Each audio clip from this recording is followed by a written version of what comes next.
രാജേന്ദ്രൻ അന്തരിച്ചു. കൊല്ലത്തെ വീട്ടിലായിരുന്നു അന്ത്യം. അസുഖബാധിതനായി ചികിത്സയിലായിരുന്നു.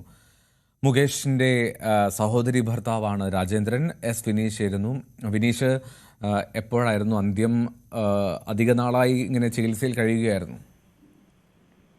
തീർച്ചയായും എന്തോ പ്രശസ്ത നടനും സംവിധായകനുമായ രാജേന്ദ്രനാണ് അന്തരിച്ചത്. 71 വയസ്സായിരുന്നു. കൊല്ലം പട്ടത്താനത്തെ വസതിയിൽ വെച്ചായിരുന്നു ഇന്ന് അന്ത്യം സംഭവിച്ചത്.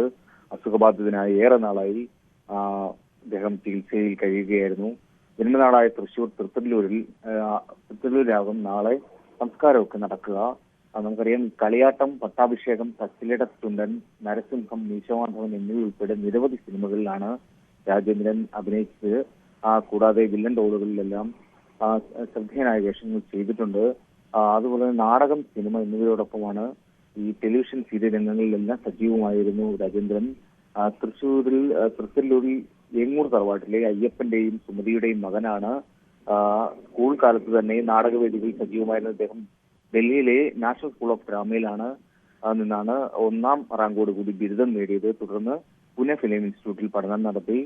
മാധവന്റെ മകളും നടൻ മുകേഷിന്റെ സഹോദരിയുമായ സന്ധ്യ വിവാഹം കഴിച്ചതിനു ശേഷമാണ് കൊല്ലത്തെ കാളിദാസ കലാകേന്ദ്രത്തിൽ എത്തുന്നതും കാളിദാസ കലാകേന്ദ്രത്തിന്റെ പ്രവർത്തനങ്ങളിലൊക്കെ സജീവമാകുന്നതും പിന്നീട് ഇത് ഏറ്റെടുത്ത് നടത്തുകയൊക്കെ ചെയ്തത്. എന്തായാലും 1987 സംസ്ഥാന സർക്കാരിൽ നിന്നും മികച്ച നാടകത്തിനുള്ള അവാർഡ് ഈ കാളിദാസ കലാകേന്ദ്രത്തിന് തേടിയെത്തുന്നത്.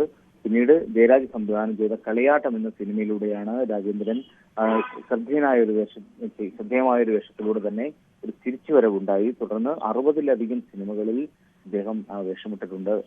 എൽദോ. റൈറ്റ്. രാജേന്ദ്രൻ നടനും സംവിധാനവും ഒക്കെയാണ്. എന്താണേലും കൊല്ലത്തായിരുന്നു അന്ത്യം. വിനേഷ്, ഈ രാജേന്ദ്രൻ ഒരുപാട് ചിത്രങ്ങളിൽ നമുക്ക് സുപരിചിതനായിട്ടുള്ള മുഖമാണ്. ഒരുപാട് നാടകവേദികളിലൂടെ പ്രശസ്തനാണ്. അതുല്യ കലാകാരനാണ്. ഇനി സംസ്കാരം സംബന്ധിച്ചുള്ള തീരുമാനങ്ങളായോ അതിന്റെ കാര്യങ്ങളൊക്കെ കുടുംബാംഗങ്ങൾ വ്യക്തമാക്കുന്നുണ്ടോ? തീർച്ചയായും എന്തോ ഇന്ന് പുലർച്ചെയാണ് അന്ത്യം സംഭവിച്ചത്.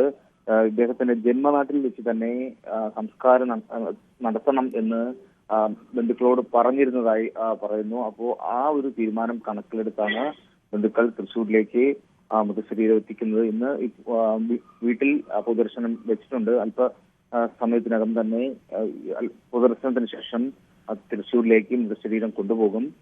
തുടർന്ന് നാളെയാകും സംസ്കാര ചടങ്ങുകളെല്ലാം അവിടെ നടക്കുക. ശരി.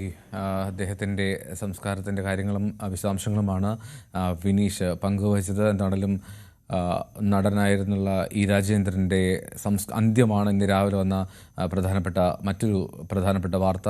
അതിൻ്റെ വിവരങ്ങളാണ് പങ്കുവച്ചത്. ദീർഘനാളായി അസുഖബാധിതനായി അദ്ദേഹം ചികിത്സയിലായിരുന്നു. അതേ തുടർന്നാണ് ഇന്ന് അന്ത്യം സംഭവിച്ചത്. കൊല്ലത്തെ വീട്ടിൽ വെച്ചായിരുന്നു അന്ത്യം.